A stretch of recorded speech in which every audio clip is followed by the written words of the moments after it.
Atom fertility Sri Rama Navami సందర్భంగా ultrasound IUI AMH పై 50%, IVF పై 25% తగ్గింపు. ఈ ఆఫర్లు కొత్త పేషెంట్స్ కి మాత్రమే. నమస్తే రమగారు. నమస్తే జయ. ఏదైనా ఒక మంచి కథ చెప్తారా?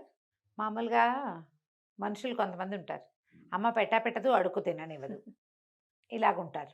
అక్కడి నుంచి మనమేం చెయ్యం, కానీ అవతల వాళ్ళు బాగుపడితే ఓర్చుకోలేం. మన వంతు సహాయం చిన్న చిన్న సహాయాలు కూడా చేయరు. ఇందులో అక్క చెల్లి అన్న తమ్ములు కూడా ఉంటారు జయ, మనకు తెలీదు. ఎందుకంటే ఆ ప్రపంచంలో లేము మనం, నిజంగా జయ. ఆ ప్రపంచంలో లేము, అలాంటి వార్తలు వినము. మన మన భగవంతుడు మనకిచ్చిన అదృష్టాలలో పరమాదృష్టం ఏంటంటే మనతో ఉన్నవాళ్ళు మన కిందకి లాగే వాళ్ళు ఎవరు లేరు జయ. మన అదృష్టం అంతే రమగారు. పెట్టి పుట్టాం నిజంగా మనం అన్ని రకాలుగా.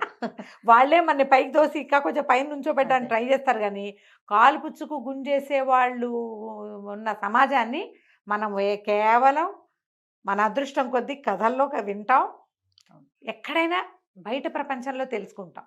ఆ విషయంలో మీ ఇంట్లో చివరి పుట్టిన నువ్వు, మా ఇంట్లో చివరి పుట్టిన నేను పరమాదృష్టవంతులం. మామూలుగా కాదు నిజంగా.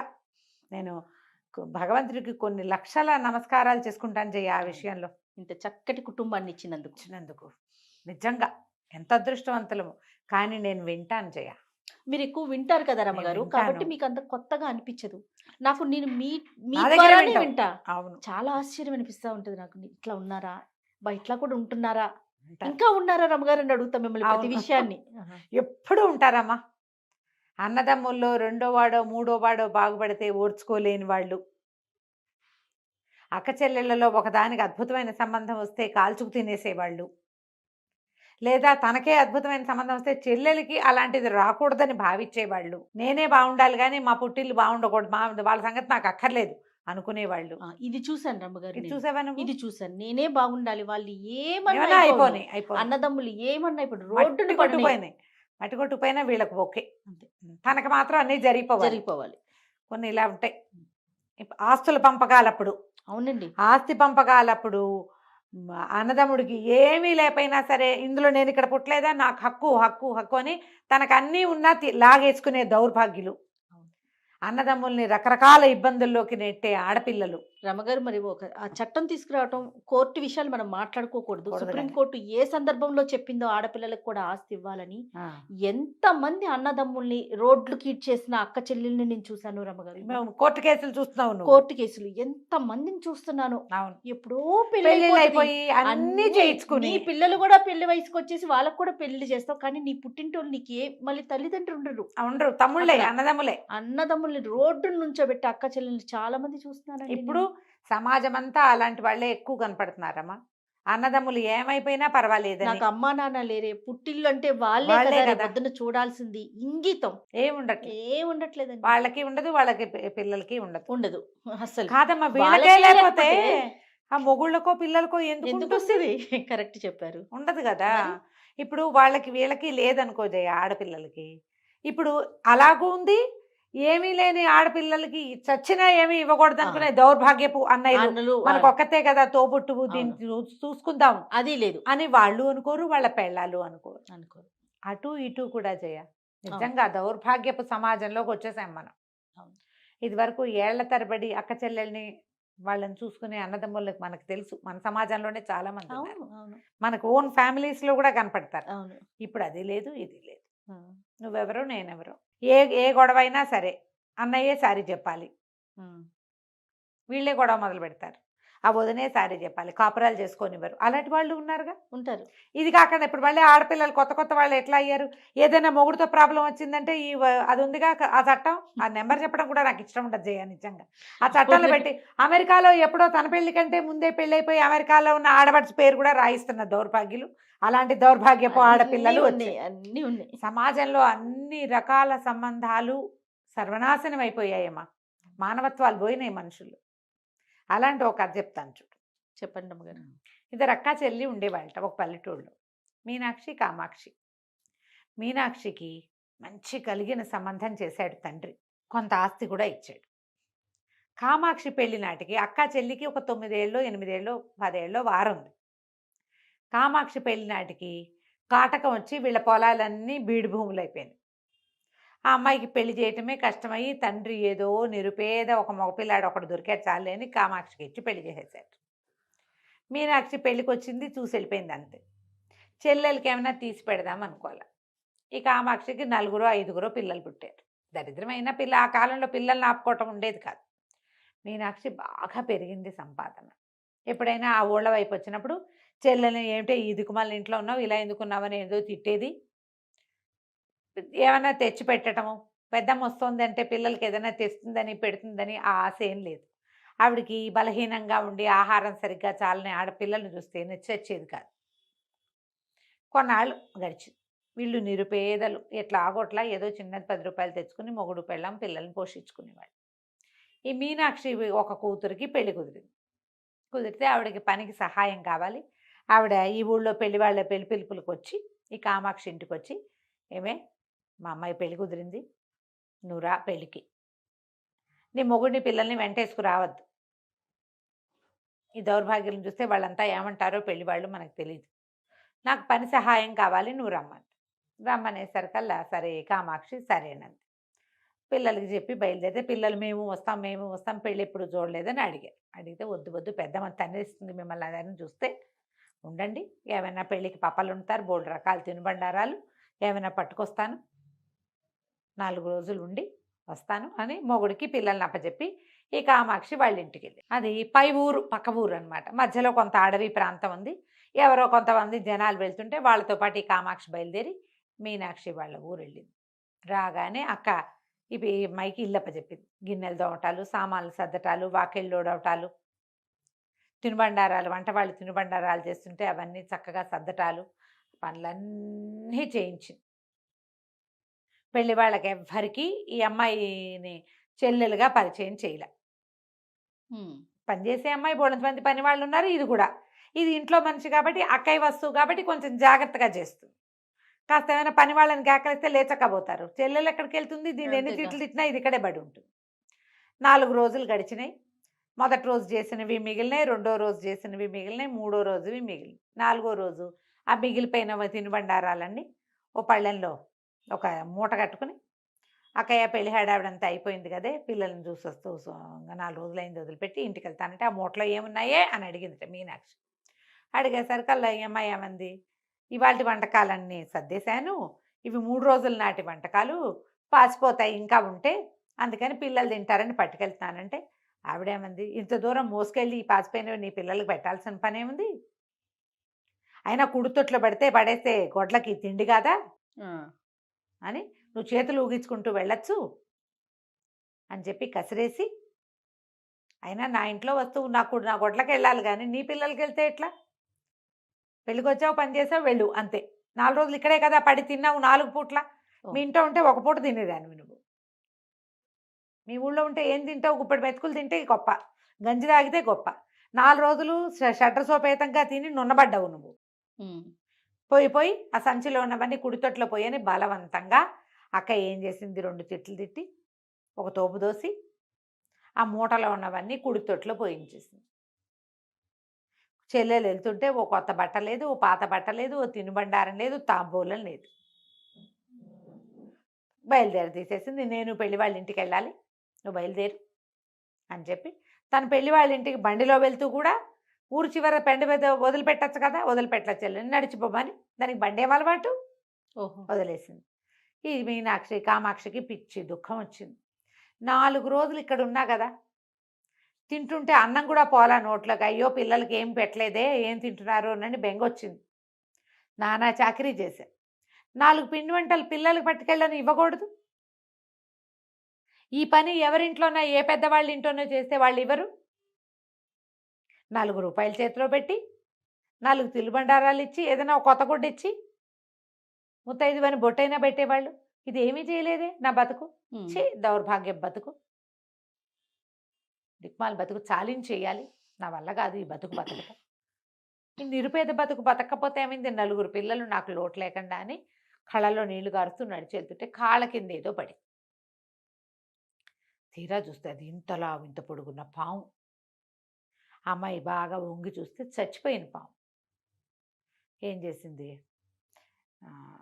ఈ పాముని పట్టుకెళ్ళి వండి పెట్టేస్తే పిల్లలు కూడా చచ్చిపోతారు నాతో పాటే అని చెప్పి ఆ పావుని అక్కడ ఏదో కొంచెం పదునుగా చెట్ల కొమ్మలు ఏవో వస్తాయి, కొంచెం ఇంత కోసుగా ఉన్నది కనపడితే తలా తోక తరిగేసి దాని చేత్తో పుచ్చుకెళ్ళింది. ఈ సంచిలో అది పడేసుకెళ్ళింది. ముక్కలు ముక్కలుగా కట్ చేసేసింది పావుని. ముక్కలు సంచిలో పట్టుకెళ్ళి పడేసి ఇంటికి తీసుకుపోయింది. పిల్లలందరూ వచ్చారు, అమ్మ అమ్మ ఏం తెచ్చావే అంటే పెద్దమ్మ చేప ముక్కలు ఇచ్చింది, పులుసు వండి పెడతాను అంటే మొగుడు బియ్యం ఉన్నాయి అన్నం వండుతాను అన్నాడు. ఓ పొయ్యి మీద బియ్యం పెట్టి బియ్యం పక్కన పెట్టి ఈ చేప ఇవి ఉన్నాయిగా పావు ముక్కలు, ఈ పావు ముక్కలన్నీ ఓ కుండలో పడేసి కాస్త నీళ్లు పోసి వచ్చి అంత చింతపండు పడేసి పొయ్యి మీద ఎక్కించి వెతికితే కాస్త ఉప్పు పసుపు ఉన్నాయి ఇంట్లో. అంత చారెడు ఉప్పు వేసింది, ఉప్పు కాస్త పసుపు వేసింది, కారం లేదు. దౌర్భాగ్యం బతుకు, కారానికి కూడా ముష్టికెళ్లాల్సిందే మనమని రేపు పులుసు వేసి చూస్తూ ఉండు, నేను అవతలింటికి ఎక్కడికైనా వెళ్ళి కాస్త కారం అరువు తీసుకొస్తాను అని చెప్పి మొగుడిని పులుసు ముక్కలు కదపమని పొయ్యి దగ్గర నుంచోబెట్టి వెళ్ళింది. నుంచోబెడితే ఈయన ఏం చేశాడు, పులుసు కొత్త ఉడుకుతోంది లోపల, ఏదో పదార్థం మాంసం పావుదైనా కూడా ఉడుకుతోంది కదా. ఉడుకుతుంటే ఇతను ఏం చేశాడు, అంత కట్టె చక్కగా ఇవి ఉంటాయి కదా పులుసులు కదిపే గరిట, ఆ గరిటని ఆ కుండలో పెట్టి ఇట అన్నాడు. అనేసరికి ఇంటి కటకట అని తగిలింది. అర్థం కాలే, ఏమిటి చేప ముక్కలు తెచ్చానంది, ఏవో రాళ్ళు తగిలినట్టు తగులుతున్నాయి ఏమిటి లోపల అని లోపల చూస్తే కుండలో ఏమిటో మిలమిలలాడుతోంది. తనకు అర్థం కాల ఏమిటో అది. ఈ లోపల పెళ్ళ ఆవిడమ్మ ఏం చేసింది, ఈ వీధిలో వాళ్ళు ఎవరు అప్పులు ఇవ్వరు దీనికి పాపం అమ్మాయికి, ఆ కామాక్షికి. అవతల సందులో ఉన్న పాత పరిచేస్తులు ఎవరింటికో వెళ్ళి ఓ చారం వచ్చే అంతగా గిన్నెడు కారం చేత్తో పుచ్చుకొచ్చి, ఆ కారం పుచ్చుకొచ్చి ఈ పులుసు దగ్గరికి వచ్చేసరికి మొగుడు అన్నాడు, ఏమిటో కర్ర పెట్టి కదిపితే శబ్దం వస్తుందే, అందులో ఏముందో చూడు, ఏదో మిలమిల్లాడుతోంది లోపల, ఏం వేసావు, ఏదైనా రాయా రప్ప ఏమిటే అన్నాడు. ఈ అమ్మాయి ఏం చేసింది, పల్లెటూర్లు కదా, ఒక లాంతర్ చేత్తో పుచ్చుకొచ్చి దీపం పెట్టి చూస్తే లోపల ఈ అమ్మాయి 8 ఇంతంత మాంసపు ముక్కలు పాము కట్ చేసి వేసింది. 8 బంగారు కణికలు ఉన్నాయి అందులో. అది ఏ దివ్య సర్పమో, ఆ ఉడికేసరికి అది ఆ చింతపండు తగిలేసరికి అలా బంగారుగా మారిపోయింది ఆ పాము. ఇద్దరు పొయ్యి మీద నుంచి దించి కింద పెట్టారు. ఒక కణిక బయటికి తీశారు, అంతుంది. ఇంతంత ముక్కలు ఉన్నాయి పాము ముక్కలు, మెరిసిపోతోంది బంగారు. కడిగి చూశారు, నేలకేసి కొట్టారు, నేల మీద గీశారు, బంగారమే. ఏ దేవుడు మన ఇట్ట కరుణించాడు, చచ్చిపోదాం అనుకున్నాను నేను. చెప్పింది మొగుడికి పాము ముక్కలు చేసి పట్టుకొచ్చా, చేప అని చెప్పా పిల్లలకి, ఇది ఎట్టా అయింది, దేవుడు కరుణించాడు మన్ని. ఆ బంగారు కణికని తీసుకుపోయి బంగారపు కొట్లో అమ్ముకున్నారు. మేలిం బంగారం 24 క్యారెట్లు, ఒక్క ముక్క బోల్డ్ డబ్బు వచ్చింది. సరే ఏం చేశారు, ఇల్లుంది వాళ్ళకు పాతది, ఇంట్లో సామాన్లు తెచ్చేశారు, ఓ 2 బస్తాలు బియ్యం వేసుకున్నారు, కాస్త కందిపప్పు వేసుకున్నారు, సామాన్లు కొనుక్కొచ్చేసారు. పక్కిళ్ళ వాళ్ళు అనుకున్నారు, ఏమిటి సడన్గా వీళ్ళ ఇంటికి కళ్ళొచ్చింది, ఇంట్లో నుంచి పులుసు కూర వాసన వస్తున్నాయి. సాయంకాలం మర్నాడు వెళ్ళి పొద్దున్నే ఆ కుండపాలంగా మూత పెట్టి పక్క పెట్టేశారు. పిల్లలకి బట్టలు కొనుక్కొచ్చుకుంది, తను మంచి 4 చీరలు తెచ్చుకుంది. చుట్టుపక్కల వాళ్ళందరూ ఏమనుకున్నారు, అక్కయ్య కూతురు పెళ్ళికి వెళ్ళింది, అక్క ఏదో దీనికి సహాయం చేసింది, అందుకని వీళ్ళకి వడ్లు వచ్చినాయి, బియ్యం వచ్చినాయి, పప్పులు ఉప్పులు వచ్చినాయి, పిల్లలకి బట్టలు వచ్చినాయి, ఇల్లు వాకిలి శుభ్రంగా ఉన్నాయి. నీకు ఆహారం కడుపు నిండా వెళ్ళిందంటే ఇల్లు ఆటోమేటిక్గా కళ వచ్చేస్తుంది. అంతేగా, అన్నమే కదా ఇంటికి కళ. 2, 3, 4 రోజులు గడిచినాయి. ఊళ్ళో వాళ్ళు ఒకళ్ళుగా చెప్పుకోవటం మొదలుపెట్టారు.